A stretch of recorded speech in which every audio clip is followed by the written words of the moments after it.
Okay, welcome everybody. It is June the 14th. We are studying Parshat Hukat this this morning, this afternoon, this noon.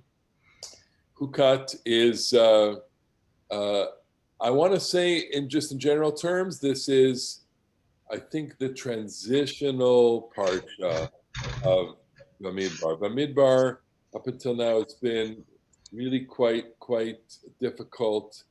Uh, Last week's parsha, I think, was the most difficult in terms of just the way things happen in for Israel. Uh, while this week's parsha contains a moment, a crisis moment, which is itself a turning point moment, it doesn't have the same insurrection feel that Korach did. I think that was the great moment, and it doesn't have the same rebellious feel as the spies. We're going to have other moments of complaint and rebellion later on uh, in Pinchas or at the end of Parshat Balak, but you'll sense that these are not in the same way. So we have in this week's parsha just some highlights. The beginning of the parsha with the Parah Adumah, the red heifer. I know that at least one of you is very curious about that, but I'm not going to talk about it today because as inclined as I am to talk about ritual matters, I got very excited in the book of Leviticus, talking about all these rituals in the story when the story, and believe it or not, there's a tremendous notion within the red heifer story, namely the need to be cleansed and the idea that the cleansing agent is blood and that the red heifer represents a very highly concentrated form of the quote unquote detergent of the people so that it will remove the impurity of death. That's basically what it is. It's a blood symbol that functions as a purge of death. That's in the broadest terms, that's what's going on. When it's diluted to in parts per millions with water. There is this moment, the moment where God, the people are complaining they have nothing to drink. God tells Moses, speak to the rock, and Moses bangs on the rock twice, and out comes the water, and God says, yeah, okay, you're not going into the land.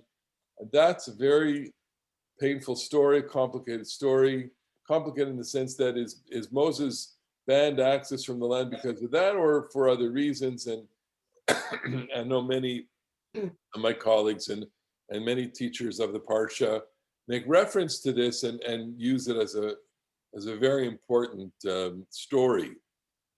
It's Miriam dies prior to that moment. Aaron dies prior to that moment. And we are then watching the people on their journey. And that's what I want to focus. I want to focus on one episode only of that journey, and that is their interaction with Edom. And I want to present this in terms of diplomacy, and I want to present it in terms of failure, and I want to present it in terms of a context that is recognizable to us because we see lots of different examples of diplomatic gestures and diplomatic petitions and efforts that fail and fail miserably for all sorts of reasons, including national interests, but also because of things that are said and not said and human dynamics in the way that diplomacy happens. So with that, I'm going to turn to our text, and I'm just going to give you a bit of the map of the journey. Now, the idea that the journey through the desert is a simple journey is not true. If you do just a little dipping into this, and if you own let's say a biblical atlas of biblical history, you'll see that even in the Torah itself, there are different accounts of the journey. And I wanted to make this as simple as possible and not overlay on this this satellite photo here, all of the different journeys. I use this one because it's the simplest one. Look, the people start from Ramses, they cross the Red Sea, probably over here. You recall in the book of Exodus, it says, they don't go up the Philistine route. The Philistine route is where the Philistines lived. Okay, this is, I can't zoom out of it. It's just a clip of the whole satellite, but you recognize this. This is the Gaza Strip here. I mean, it's actually probably here. Okay, the Gaza Strip. This is a modern satellite photo. So the green is Israel, modern Israel. So they don't go up this way. In fact, they go from the Ramses to the Red Sea all the way to Mount Sinai.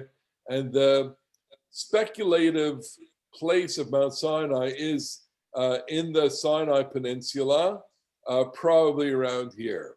We don't know for sure, but that is Jebel Musa. It's the traditional name of that place. And when there was no, Susie, you're shaking your head. They named it after some monk. That's why it's Jebel Musa. So by no means is this authoritative, but scholars tend to focus on that. Some even put Mount Sinai over here in Saudi Arabia. Be that as it may, we're in the Sinai Peninsula until 1982. It was part of it from 67 to 82. I don't know if any of you had a chance. I had a chance to hike in the Sinai a couple of times. It was a very, very interesting and wonderful experience. Okay, so they move along up here, up to Kadesh, and then they're going to zip back. And this is where a lot of the confusion happens. They don't go into the land. This is where the spies episode happens. They could go right then up into the land, but they take a hard turn back, and they are, at this point, we are finding them around here, and Moses petitions to Edom. Okay, we're getting a little bit of feedback here, so you may have to mute if you're lighting up here. Okay, so this is the text. From Kadesh, Moses sent messengers to the king of Edom. So he's over here, and Edom is over here. So this is a couple of days, over land by foot. Okay. So he sends his messengers to Edom. And what are they saying?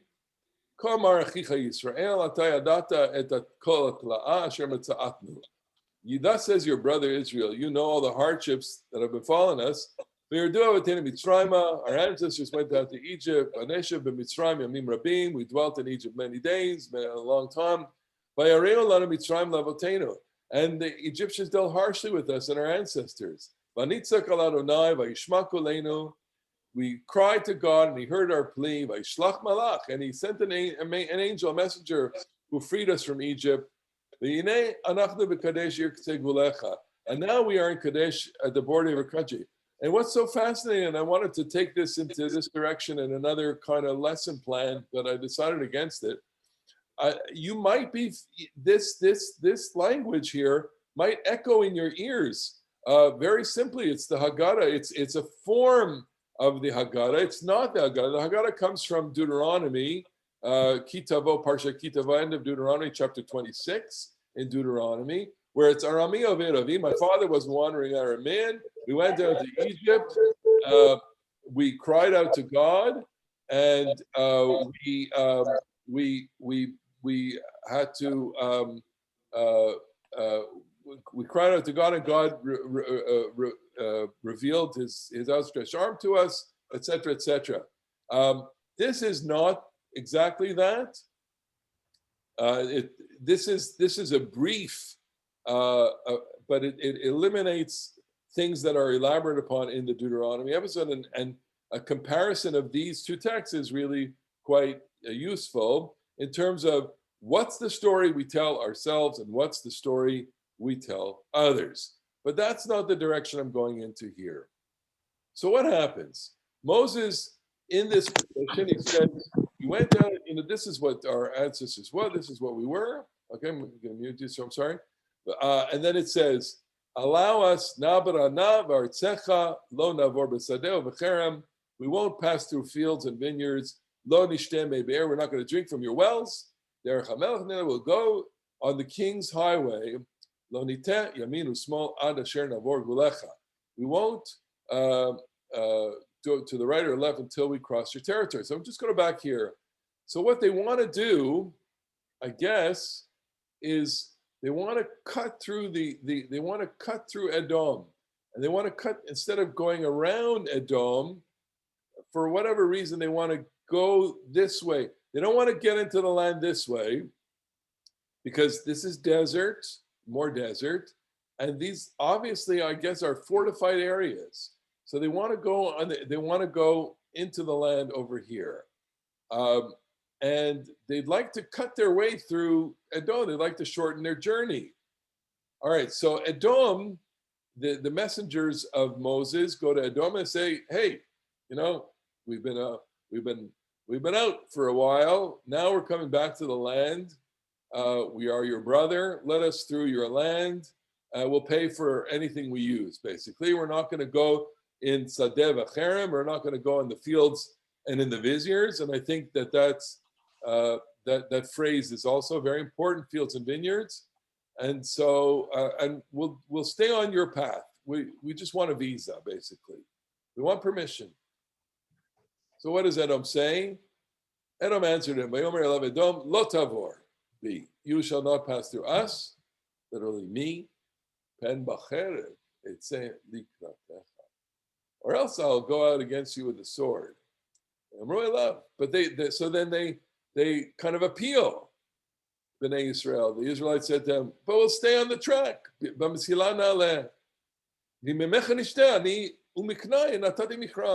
We'll pay for everything we use. We drink any water, anything from a stream, we'll pay for it. We only ask that we pass on foot. It's a small matter. A couple of days, just let us through. We're not going to trample up your land. We're not going to eat. We're not going to forage. We're not going to take provisions. We're not going to take any water. And if we do, God forbid, drink anything, we'll pay you for it. And they say, Lo tavor, you're not passing through. And not only that, Edom went out against them with a heavy force, and with a strong hand.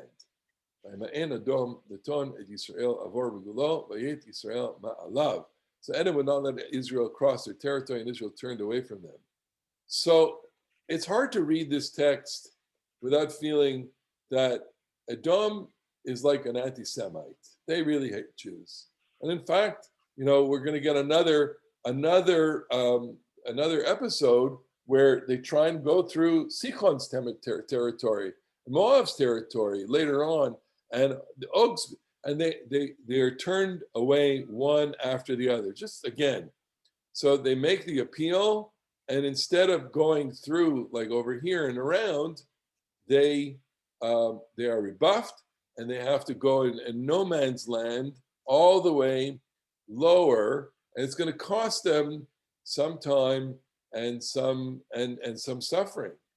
And so the question is, what's going on here? Is there anything that we can read between the lines? Is there any, as I've been enjoying saying over the course of the entire year, is there any story behind the story? And I think a very careful reading of the text will yield a story behind the story. And the story behind the story has to do with the relationship between Israel and Edom, or their ancestors, Jacob and Esau. Because when it says, Vayishlach Moshe Malachim, and if you've read the book of Genesis, what are you reminded of? Now you can unmute. Or Ilana, you're unmuted. You only want to mute it. Or Marlene, what are you reminded of when it says Vayishlach Moshe Malachim? Jacob fought with the angels with the Sulam. Exactly. So you've just conflated two stories there, Marlene. Sorry. Sorry about that. But it's Parsha Vayishlach. Vayishlach is Vayetze is the angel, the ladder. Vayishlach is where he sends messengers to Esau. Vayishlach, we'll see in a second. He sends the messengers to Esau. So here's the text of that. Let's examine the previous interaction between Israel and Edom, namely Jacob and Esau, back in Exodus 32. Vayishlach Yaakov malachim lefanav el Esav achiv. Jacob sent messengers ahead to his brother Esau in the land of Seir. Don't forget, I'm just going to slide up again back to the map. When Jacob comes back, he's coming back from the north, and he's coming back through Edom here, okay? Possibly here, all right? So when Jacob goes back, messengers, he sends ahead to his brother in the land of Seir, the country of Edom. He instructed them as follows: Thus say, to my lord Esau, thus says your servant Jacob, I stayed with Laban and remained until now. I've acquired cattle, asses, sheep, and male and female slaves. And I send this message to my lord in the hope of gaining your favor. The messengers returned to Jacob, saying, we came to your brother Esau, he himself is coming to meet you, and there are 400 men with him. Jacob was greatly frightened, and in anxiety he divided the people with him and the flocks and herds and camels into two camps. So what you have here are a lot of similarities and differences. In both cases, there is a dispatch of messengers. We don't know how many messengers in either case. Moses dispatches messengers to Edom, and Esau and Jacob dispatches messengers to Esau. In both cases, they are rebuffed. But in one case, in the case of Moses, Moses tries to appeal the rebuff, and here there's no answer. In other words, in Moses' case, Edom says, no way, and here there's just no answer. The messenger, we came to your brother, he himself is coming to meet you, and there are foreigners. So the text here in Breshit, it does not even bother to give the response. And sometimes no response, of course, is the response. When we make overtures to adversaries, and when the adversary doesn't respond to the overture, that's a response. And here, Esau's response is understood to be a belligerent response because he is coming to meet you, and there are 400 men with him, notwithstanding the fact that the text is also about the contrast between the brother, Jacob as a family man with 4 wives, 12 children, whatever, and a shepherd, and Esau is basically, a gang leader, a small warlord, and of course that's one of the contrasts. But the message is clear: you're going to get killed. You're going to face a showdown. And of course, we were reminded during those stories why Esau wants to kill him. Esau, wanted to kill Jacob as soon as he stole the blessing from him and humiliated him. So Jacob while Moses has the Edom rebuffs the second appeal, please, and they say no, and then they come out to wage war against them. In this case, Jacob is scared. All right, so I'm just gonna move into this passage here. I skip over the verses where Jacob prays to God, and after spending the night there and wrestling with the angel, he selected from what was at hand these presents for his brother: 200 she-goats, 20 he-goats, 200 ewes, 20 rams, 30 milk camels with their colts, 40 cows, 10 bulls, she-asses and he-asses. These he put into the charge of his servants, drove by drove, and he told the servants, go on ahead and keep a distance between droves. He instructed the one in front as follows: when my brother Esau meets you and asks you, whose men are you? Where are you going? And whose animals are these ahead of you? You shall answer, your servant Jacob's. They are gift sent to my lord Esau. And Jacob himself is right behind us. He gave similar instructions to the second one and the third, and all the others who followed the droves, namely, thus and so shall you say to Esau when you reach him, and you shall add, and your servant Jacob himself is right behind us. For a reason, if I propitiate him with presents in advance, and then face him, perhaps he will show me favor. And so the gift went on ahead while he remained encamped at night. And I've pointed out many times the genius of this parade of gifts. What is this genius? What is the message? The gifts are a message. The message is, I'm going to placate my brother. That's obvious, okay? But how does he placate his brother? I often point to the ratio of female to male, okay? 200 she-goats to 20 he-goats. That's a 10-to-1 ratio of she's to he's, okay?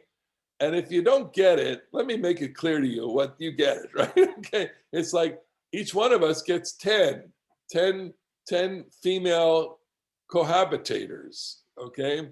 And that is a message to a man that that's what you are. You are a dominant and also control. You are, and it's your male virility and masculinity that is being, coaxed here. You are getting the message that you are powerful, and not only that, you can reproduce. And all of the animals are in ratios of multiple females to single males. 40 cows, 10 bulls, 4-to-1, 20 she-asses and 10 he-asses, 2-to-1, 30 camels with their colts. That's a lot, okay? And what you have here in the entire gift is basically a starter flock and a starter farm, okay? What I like about that reading is that what Jacob is trying to do, it's brilliant. He is basically, giving him a message, the message of machismo and power and masculinity. He's also giving him a message, an implied message of domestication, in saying to him, here you are, you're a man with a gang of 400 thugs, and you're coming to kill me. Why don't you settle down? And here's a way to settle down. And you know what? It doesn't really take much of an effort to become it's just a change in lifestyle. You can slaughter all these animals and eat them immediately, of course, or you can wait, a couple of years and 200 she-goats are going to produce flocks of the thousands. And likewise, and you will have the ability to sustain your whole population within a very, very short amount of time. Okay? And so not only do we get a parade with a gap between each shipment of animals, but you have the script of the conversation. When my brother meets you and asks you, you say, again, your servant Jacob, they are a gift to my Lord. The servant, L'avdecha leYaakov, mincha hishlucha leAdoni leEsav. My servant, your servant Jacob sends to my master Esau, okay? And that is said 3 or 4 times. And by the 4th time, okay, I guess Esau is placated, he gets it. And then I didn't put the text here, but you know what happens. Jacob is scared, he's going to kill him, and then Esau runs to him. They hug, Esau kisses him. It's a complicated text. We've studied that. Is it a kiss? Is it a bite? Whatever. Regardless, on the surface of it, it's the grand rapprochement between 2 alienated brothers. It's one of the great moments in the Bible. Of course, without being too cynical, we know that Jacob manipulated the whole scene because he got what he wanted. He was able to confront, but without being cynical, I would say that Jacob has truly done a transformation here. There has been a level of growth here. He recognizes the hurt and the pain that he caused his brother, And he feels that now that they have been united, the scores are settled and they can go on. And they do have an exchange afterwards, come stay with me. No, I'm okay. You can be with me. No, and they part their ways. And Jacob goes and settles in the land of Canaan here, and Esau settles here. And so what you have in the tale of Jacob and Esau is the basis of the population of Edom and the population of the tribes. Now, of course, the tribes go down to Egypt and they are enslaved there, and they come out and they go in the circuitous route, and that is going to make them confront each other again, almost as an echo to Jacob confronting Esau back many, many generations ago. And that's why these two stories are playing off themselves, and why I, as a reader, and I'm sure many of us as readers, have in the back of our minds the echo of that earlier story, and are asking, to what extent does the early story echo in this present story? And to what extent does this present story play off of or speak or counter the earlier story? And I think that investigation will yield some very important information, to it as follows. Here's the comparison of the text. Okay, I'm going to just make it a little larger. I'm sorry, I only have it in Hebrew, but I want you to see the color codes too. So, Vayishlach Moshe Malachim, this is our text. Vayishlach Yaakov Malachim, this is the text from Genesis. Jacob sends Esau, his brother. Moses sends to X, king of Edom. We know the name of the counterpart, El Esav Achiv, but we don't know the name of the counterpart. Why does the Torah not tell us the name? Many commentators go into it. We're not going to go into that into the answer of that, because I don't have the answer accessible in a commentary. The point is, other monarchs in the book of Bamidbar, like Sichon Melech HaAmori, the Og Melech HaBashan, right? Balak Melech Moav, right? All of those kings are named, but the king of Edom is not named. Okay, so if I were to be reporting on this and not mention the name of Edom, you'd be fired, because this is a slight, right? This is one of the great pitfalls of anybody in ceremonial leadership. If you forget someone's name, or you say the name wrong, or you eliminate a name in the list, boy, oh boy, bad news, right? It's a very, very bad thing to forget someone's name. So the text eliminates the name of Esau, and the text, by doing that, I'm speculating here, is smacking him in the face. It's a slight.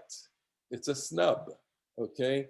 The text snubs the king of Edom by not mentioning his name. That's even before we get to the missive, before we get to the message, okay? Melech Edom lefanav, all right? Those are two subtleties. Lefanav is before him. It seems more intimate. El Melech seems more official, okay? So there's an official status here in Moses to the king of Edom, and there's a fraternal status to the brothers. And so what does he say? And it is Jacob that commands his servant to say, but Moses doesn't make that as a command. It doesn't say Moses commands. It goes right into the statement. Ko amar achicha Yisrael, ko amar avdecha Yaakov. What is the difference between these two statements? Elana, go ahead. It's a huge difference. It's a huge difference. All of a sudden, first Yaakov was a servant, and now he became a brother, and he Right. doesn't even. Who is the king? The name is not even mentioned. Exactly. It's jumping from one relationship to another. Okay, so here is the very, I think, just to kind of elaborate, when Jacob sends the message to Esau, he is placating him. He is being subservient to him. He is speaking in honorific language. Your servant Jacob. Ko Amar. He says, and not only that, but he's telling them, he's framing the head, he's framing the way, the mentality of the messengers. When you go to see Esau, you go with every ounce of respect possible. And he's basically charging them by saying, you think of yourself in subordinate terms. Moses doesn't charge the messengers with anything. He just says, Klamar Achicha Yisrael. Okay, it's blunt. All right. And the difference between Achicha Yisrael and Avdecha Yaakov is Achicha, brother, is equal. We are equals. And so when the message, Jacob refers to himself as servant, Esau as master, Moses refers to Israel as your brother and gives no reference to the term, but it's I, Moses, am dispatching my messengers to speak to you as an equal. I'm speaking to the king of Edom as an equal. And I'm eliminating all subtleties and gestures and honorifics, okay? And then he goes and he says, when Jacob talks to Esau, he tells the story. I live with Lavan, I got a lot of animals. And Moses has his messengers say, we've had a lot of difficulty. The word ataya data et kolatla'a, you have it means you have known all of our hardship, okay? That's a strong assumption.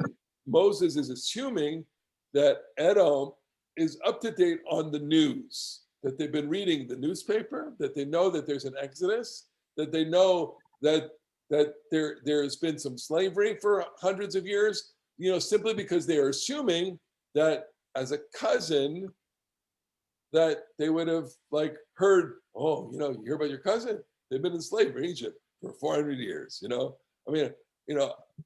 many of us may not have strong relationships with second or third cousins at this point, but if a second cousin, is you hear something about, oh my God, my second cousin, right? And what's interesting, what's absolutely fascinating about this, I color coded it, is the word tla'ah. Ataya data et kolatla'a. I'm going to ask you to give a wild guess without any kind of, where do you think that word occurs again? Or maybe to make it easier is, who else hears about the difficulty and the experiences that Israel recently had in Egypt? Who else hears about it? An earlier figure in the book of Exodus hears. Yitro. Yitro, absolutely. Wouldn't you know it? The same word occurs with Yitro. Okay, Yitro also heard the tla'ah. Okay, so the text is putting that here as a way of triggering us to say, and this is why I get very, moved by this passage. Some people, when they hear about your experience, they have solidarity with you, right? And some people, when they hear about your experience, don't want to have anything to do with you. Some people, when they hear about Israel becoming a sovereign nation, they become friends with Israel because they're inspired by that story. Some people, when they hear about Israel becoming a sovereign nation, want to destroy it because they hate that story. Okay? And the anticipation, and this is what I think is so misguided about Moses. I'm going to be a little too critical, and I'll pay a price for that, I'm sure. That Moses anticipates the exact same reaction from his brother as he gets from his father-in-law. And he thinks, in a very natural way, my brother is going to be happy for us and then be favorably inclined towards us. And therefore, he will allow us as a brother to a brother, okay? My father-in-law Of course he's always going to be happy with us. But my brother, he should certainly be happy with us, right? He should not have any kind of ill will towards us. And so therefore I'm going to address him as my brother. And therefore I'm going to tell him my whole sob story of what we went through. We suffered, we were enslaved, we screamed to God and God redeemed us. Vayishma koleinu. And God sent us a malach, an angel, and he took us out of Egypt. And now we're in Kadesh. Okay, so now I want to say, even as I'm saying this, I get so excited because there are a number of things happening under the surface, which is, and this is the root of anti-Semitism, I think, which is, why do you get all the salvation? Why do you get all the attention? Why do you get all the miracles? Why do you get the divine answer to your cries? What, are we not a people before God? What, are we not worthy? Why is it that God made a covenant with you and not with us? Why is it that God chose you and not us? Right? And you know what? I mean, I don't want to use strong words, but I would say, the hell with you. The hell with you. You want to go through our land? Go through someone else's land. Don't bother us. And not only that, that if you come 1 inch over the border, we're coming out and we're going to kill you. Okay? All right. I'm saying it very harshly, but I think that's the reaction. I think that at the core of anti-Semitism is a profound jealousy that you get all the attention and that you have something extraordinary and that you have this history, etc. And I see it to this very moment in time, okay? With all the people screaming at the state of Israel over the last month, that's what it's all about, okay?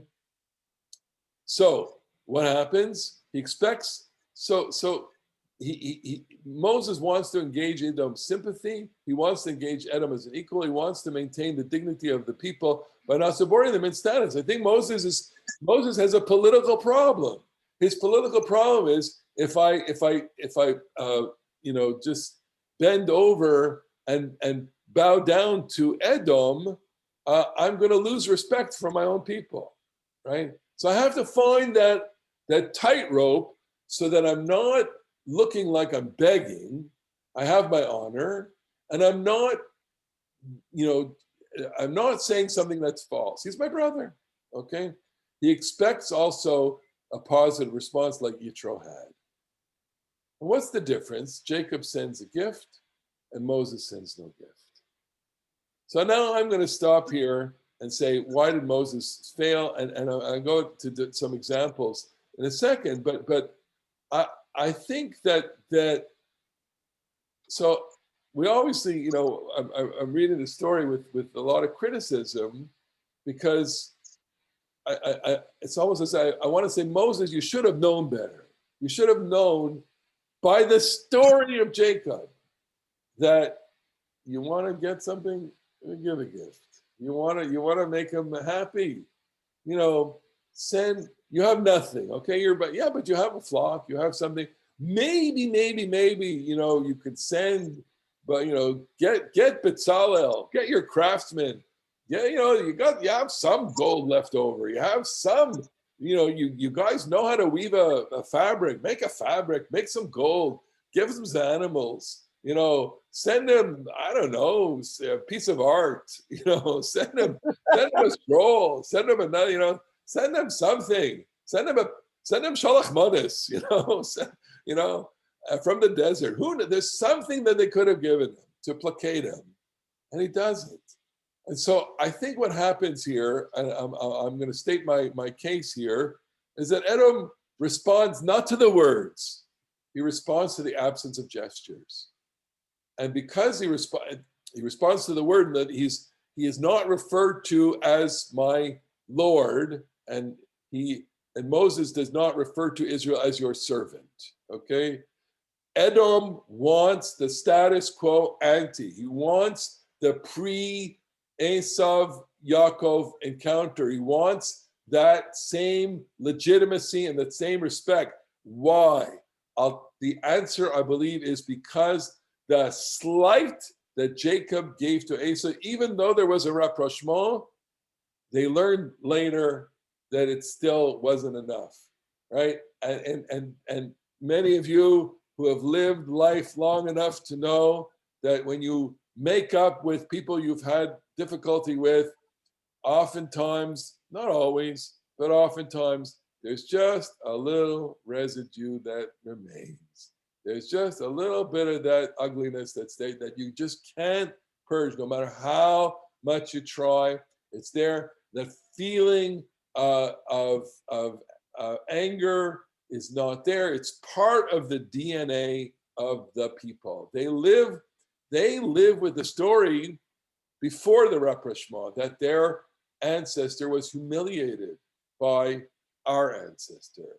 No matter how much they try to get over it, they won't get over it. Look, many examples of this, right? The resentment, even when there's peace between former belligerents, is still there. I maybe, does England still have resentment over the United States?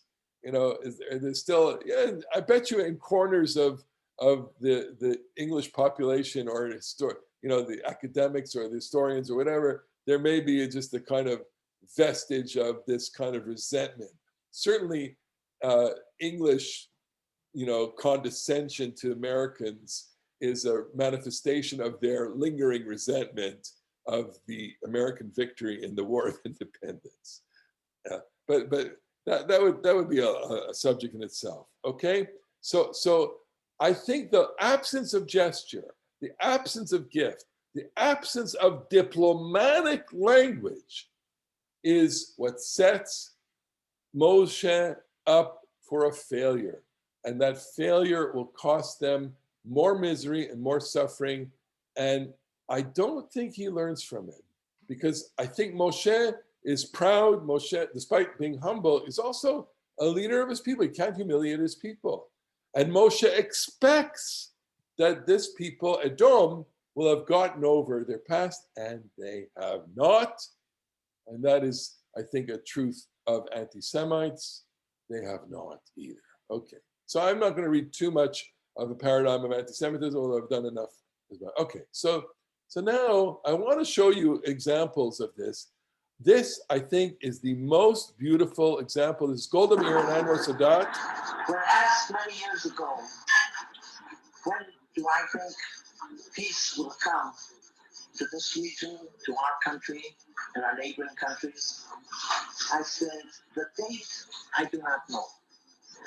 But I know under what conditions it will come. When there will be a leader, a great leader of an Arab country. He will come and say, or he will wake up one morning and feel sorry for his own people, for his own sons that have fallen in battle. That day will be the beginning of peace between us and them. Mr. President, we have a saying in Hebrew, and I don't know the exact translation into English. Zchut Rishonim, the privilege of being the first. Your call for peace, and I believe in your sincere desire for peace, as I hope that you believe in the sincere desire on our part for peace.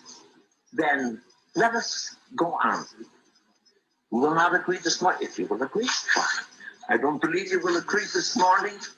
Therefore, let us at least conclude one thing. The beginning that you have made with such courage and with such hope for peace, let us decide one thing. It must go on face to face between us and between you, so that even an old lady like I am will live to see the day. You always call me an old lady, Mr. President.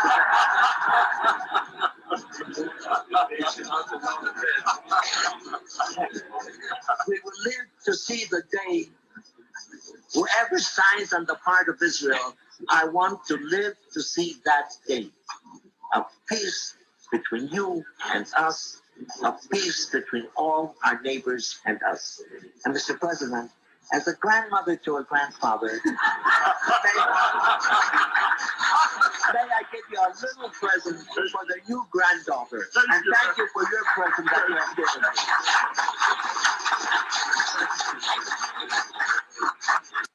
I have to say that it's how many years? It's 70, 78. It's over 40, 50 years, almost 40. What is 43 years?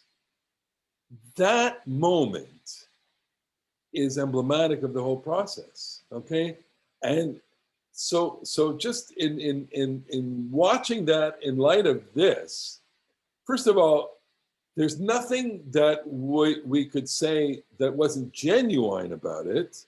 She was totally genuine in what she said to him, but there was nothing that was also not scripted in her mind about what she was doing there. I have no doubt whatsoever she was a genius when it came to diplomacy. She knew how to butter his bread. She knew exactly what to do. She knew exactly what to say to him. At the end of that moment, he was putty. He was butter. There was everything was removed. She called him a great leader. She called him so interested in his people. She saluted him. She gave him tremendous honor and respect. She gave it humor. She called herself an old lady, right? She picked up on what he's, you always called me the old lady, and they laughed. And the humor, you have to understand, the humor is what melted the ice. I mean, the ice melted. Of course, Begin, and without Sadat's first little hint, and Begin, captured it, there wouldn't have been the breakthrough. And Begin was also masterful at the gesture and at the honor and at the kavod and on the reciprocal, the gift thing. But here, I mean, it's a remarkable moment of diplomacy that made a human moment, and also said to everybody, even all these years later, look at this. There was nobody like Sadat, really. There was a magnificence to him, and he paid for it with his life, which obviously is so unfortunate. But as many people have said, every single day that this peace endures is another day that gives it legitimacy, no matter how strained the people-to-people relationships are. Okay, and there have been many, many moments of that, but there's cooperation. You wouldn't have the ability to diffuse the Gaza situation as quickly as it did over the last month, and as quickly relative to previous rounds, without that strong relationship. Now, it may not be a Sadat to Golda Meir or Begin relationship, but it's a functional relationship nevertheless. Okay, I want to give you some other examples of this, because I mean, they're not as emotional and powerful as that one, but there are examples of what we're talking about. Okay, and let me I'm going to give you the anti-example, which is just the opening of the protocols of the Potsdam Congress, where we're dealing with enemies. Okay, this is the Allied powers in Germany, and I'm sorry, this is before we get to the Abraham Accords, we'll do this. The political principles to the Potsdam Pro. So basically, if you take a look at what they want to do here, is they want to basically say, you're finished, you're done. All right. In diplomacy, everything, all arms, ammunition, implements of war are going to be destroyed or prevented, to convince the German people that they have suffered a totally military defeat and that they cannot escape responsibility for what they have brought upon themselves, since their own ruthless warfare and fanatical Nazi resistance have destroyed German economy and made chaos of it, et cetera, et cetera. In other words, this is what a non-equal diplomacy looks like. We are the victors, you are the vanquished, and we are dictating the terms to you, and therefore you will abide by our terms because we have destroyed you. In other words, you have to destroy all the apparatus of your state, and we will help you rebuild a new regime, a new government, a new apparatus of state. Everything is going to be over, and we will take all your criminals and bring them to justice, etc. Okay, so now that's an example of diplomacy in the most blatantly unequal terms, where two parties to the diplomacy are victor and vanquished. Okay, I want to go back to the Abraham Accords, and I'm going to share this. This is the declaration. The Abraham Accords, which unfortunately is getting less importance than it should in the present moment, but it is a very significant achievement.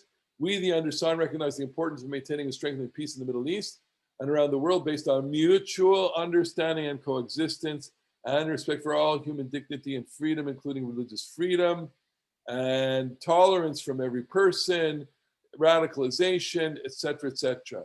So there is a spirit of equality there, but there's also a spirit of tremendous respect, because in this spirit, we encourage efforts to promote interfaith and to advance the culture of peace among the three Abrahamic religions.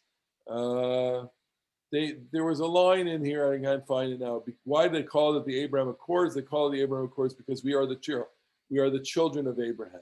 Okay, and so understanding that we, the descendants, are the children of Abraham, they gave the Accords a kind of mythic significance that enabled people to leap out of their reality into an imaginative state of coexistence, notwithstanding the fact that there are strong security, economic, and political factors here, the least of which is the growing hegemony of Iran and the need for these Gulf countries to transport their oil more efficiently. I just saw an episode of an important Israeli documentary where what is not been talked about is the fact that the UAE tankers, oil from the Emirates, is going up the Gulf of Suez. It's being offloaded in a lot, pumped through pipelines to Ashkelon, and then loaded onto tankers in the Mediterranean, circumventing either the Suez Canal or the Horn of Africa and around the South Africa, and saving lots and lots and lots of money, millions and millions of dollars. Of course, the Israeli documentary was, we're paying a price for this because, God forbid, any burst of a pipeline, it's going to be a terrible, terrible environmental catastrophe. Okay. Let me give you some other more benign or banal examples. All right, the Tulip Festival. Can you see this? Do you see the picture of the tulips? Yeah, okay. So the Ottawa Tulip is the celebration of the gift of tulips and Canada's role in the liberation of Netherlands during the Second World War. Every year, my mother will, every year in Ottawa, it's a beautiful thing to see, of course, during normal times. You can see fields and fields of tulips. This is a diplomatic gift of Holland to Canada in gratitude for the liberation of the Netherlands, which the Canadian Army took part in very significantly, and B, because during the war, they kept the royal family, the Dutch royal family in Canada, and a princess was born, a baby was born during the war, and for that, every single year, the Netherlands gives Canada fields and fields of tulips, and this is what it looks like. You get to see all these beautiful tulips. You see all these pictures and we used to go when I was growing up. We used to go every May to the Tulip Festival, take pictures. It was so gorgeous, and that is a diplomatic gesture. Okay, next back to I have so we have just a second. We're going to get another diplomatic gesture. Here's Truman with Ben Gurion. I'm not sure what they're giving here. He's giving a map. President, it's a map. This is Ben Gurion, this is Abba Eban giving Harry Truman a map. I think it's a map of Israel.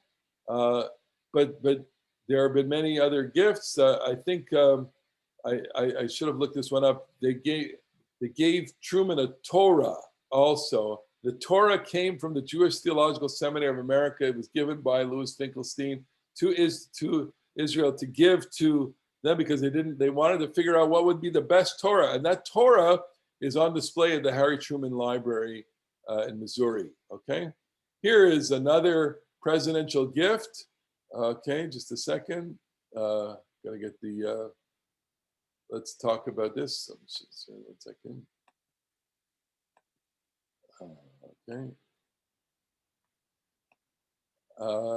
Here is another.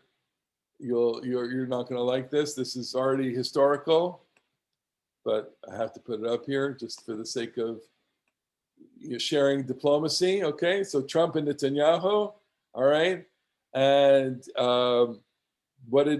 Trump gave Netanyahu a present, and this is the present. PM Netanyahu was just at his worst day. This is back in 2019. Jared Kushner gave him hand-delivered the U.S. map showing the annexed Golan Heights as part of Israel. Trump wrote, nice. Okay, you can see that this is the official map, and Trump wrote nice and signed it. And on the bottom, I think, is a signature of the other ambassador. Okay, and that's a diplomatic gesture. Okay, it's banal. Here is another one. This is President Biden giving Johnson a bicycle. Right. This happened a couple of days ago. Pictures of Boris's bike and the helmet from Philadelphia-based Bigeland Cycles that Biden gave UK's Boris Johnson, who was the first foreign leader he met with on his first overseas trip as president. Okay, tra-la-la-la-la, but very symbolic, the British-American relationship and a nice decal there. So somebody, some low diplomat in the State Department, had to go to breakfast one morning and figure out what the hell we're going to give Boris Johnson and how much money we're going to spend. And this bike is about $2,000. The helmet is at least $100. And so they got him a nice bike. I don't know who paid for it. I guess you and I paid for it. Okay. I don't think Joe Biden paid for it. And there are laws in the United States, they can't accept gifts over a certain amount of money. I don't think if it was reciprocal, he could keep it. He would have to buy it in order to keep it. That's it. And then, of course, this is, we can't get by without using diplomatic gesture and language. Here, Obama, of course, and Trudeau, this was a bromance, achi, right? This is what achim looked like in other times, all right? And I'll restrict my comments here. Just watch. I never agree on. Whose beer is better? Who's better at hockey?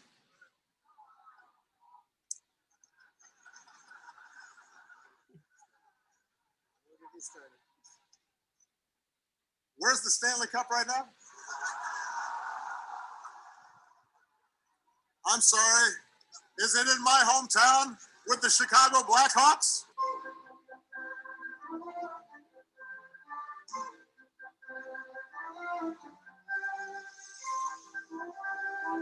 Okay, that's about as much I can take of that. Okay.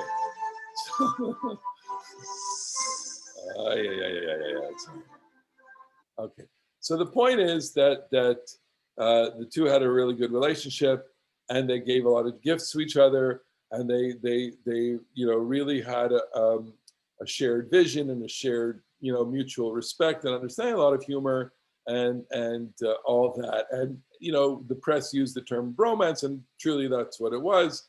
And going back to our story, it's like Moshe wanted, I don't think he wanted a bromance with Edom, but he wanted to have a brotherly relationship with him. And Edom said basically, you can take your brotherly relationship. and I think this is again one extraordinary example of where the Torah has underneath it a story that if you do just a little bit of mining, a little bit of digging, it just makes the whole text make sense in a totally new way. And what I learned from this is I'm critical about Moshe, and I'm saying, you know, why didn't you know this? Why didn't you think this through? And what prevented you from doing it? And I go back to the answers, which is, well, look, how could he think about it? What, you know, these were redeemed slaves, they had nothing, you know, and not only that, but he needed to demonstrate himself. He needed to demonstrate his own stature too, despite being as humble as he was. And I want to end with this, and here I'll be very critical about the last couple of days in Israel. You know, I watched the swearing in ceremony yesterday, and we're going to hear about it more tomorrow with Moshe Gold, who'll be with us again, and looking forward to that. We'll talk about this. But if you saw the lead up to the swearing in ceremony, busha, it was just horrible. It was horrible. I mean, every Israeli, every Jew around the world, I think it's embarrassing. It's embarrassing the way they were yelling and screaming, getting thrown out of the Knesset. I mean, every single way. And it was just, it went on to silliness, okay? And the fact that there have been, among everybody else, there have been, you know, some gestures, maybe there have been some handshaking, you know, among certain people who had relationship. Netanyahu declined from the formal ceremony of transfer, like you know, the Haramat Kosit, right? You know, and every change of government in Israel, they go to the president's house. So they went there. The government made a picture, and then there's this kind of moment where everybody shakes hands. They raise a glass. They say l'chaim, and they say l'chaim to the. I hope you wish you well. So Netanyahu wasn't going to have any of that. Okay, so that lack of gesture, okay, it stings. I think everybody's going to get over it very quickly. But like Golda, here we are. We're 43 years later. We're from 90s, and of the whole thing, of the whole Sadat Begin experience, I'm not even going to the Begin Sadat. That moment, the gesture, the humor, the gift, to me is the most symbolic, emblematic moment of the entire Camp David process. End of story. Okay, that's how important these things are. That's how important it is in diplomacy. And sometimes it gets kitschy, like you saw with Obama and Trudeau, and with Biden. And, you know, sometimes it's just cute. Sometimes it really, really matters. It mattered with Moshe. Matters today. It matters in all sorts of things, and it matters in statecraft, and it matters in the personal craft, in your own foreign relations, your relationships with others. You know, people say, no, you don't have to give me a gift, don't have to give, and the truth is you don't have to get a gift, but yeah, you do. You do. Why? Because you do. Because the gift is a gesture. The gift says, you matter to me and I honor you. I honor you. Human relationships are about honor. End of story. End of story. If you don't pay honor, you will live to regret it. Period. Okay. Moshe needed a woman secretary to Yes, help he him. did. She would know exactly how to do it. She would know. Sometimes you need a woman for that. That's right. You need a woman. That's right. So Begin needed Golda Meir, and of course they were rivals. But you listen to her. Go back to that video. You see, she understood what was at stake. She understood how to do it. It was authentic, and it was also very, very well thought out. Go ahead, Bob. I just wondered, do you or the rabbis in the past have any speculation as to why Hashem did not get involved in giving Moshe any advice, or Aaron, as to why was there silence on this right after striking the Brilliant stone? question. It's a great question, and I will give you my speculation on this. And I'm not the person who wrote the book on this. This is Richard Elliott Friedman. His book is called The Hidden Face of God, and he deals with this theme very carefully at a book length. And he says as follows: the Torah and the Bible in general is a story of God relinquishing affairs of human life to human beings. God starts out in Genesis, totally in control. And it is precisely in this parsha, by the way, precisely in this parsha where Moshe strikes the rock that everything is, he points to this parsha as the turning point of that, really, because it's here that human beings take more responsibility for their destiny. And that's what God does. We tend to forget this, as supplicants to God for miracles of healing and peace, etc. We want to surrender all of our dominion to God and have God control our lives and heal us and bring peace to us, etc.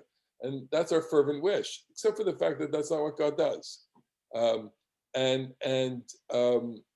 That what God has done, at least is the biblical understanding of humanity, is that God gives human beings freedom to live up to their potential and freedom to be the worst that they can be. And that renders human beings godly when they exercise their freedom for doing good, but they have to make difficult decisions.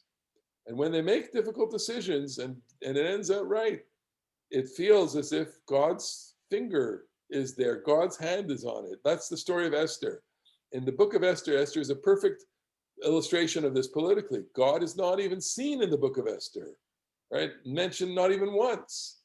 It's all human beings, but they're all driving towards a goal. And it's because they understand something. They understand themselves as instruments for a future redemption, future salvation. Go ahead, Bob. Let's say, and then Milana. I'm sorry. Sorry? I was just going to say one other comment about gift giving is the caution about Troy and beware of the Greeks bearing gifts. Okay. So how do we know when the gifts are legit and when there are questions? Indeed. Well, that's why the Bible is at odds with the Hellenistic world. Okay. Go ahead, Alana. Maybe this is the opportunity for the king of Edom to take revenge. Maybe it was easier for him than for Esau to do it. So because actually the whole land was promised, should have belonged to him, but Yaakov took it in Mirma, in that lie. So he's going to be stubborn now. He's not going to be nice anymore. I think you have something there. I think that goes along with this idea that he's angry. They got the short end of the deal. They were snubbed. They were not treated respectfully earlier on, and that resentment has lingered for many hundreds of years. Okay, and I think there's something there. I see this as a kind of fable about anti-Semitism, notwithstanding the fact that our modern iteration of anti-Semitism, it's not that, but it's similar in the sense that when you hear, if you scratch an anti-Semite deep enough, this is what is going to come out, right? You cut them deep enough, there's an irrational jealousy, anger at the root core of their anti-Semitism. I look at, and I'll name names here, the present crop of anti-Semites that we find in Ilhan Omar or Ocasio-Cortez or Rashida Tlaib or in members of the Black Lives Matter movement.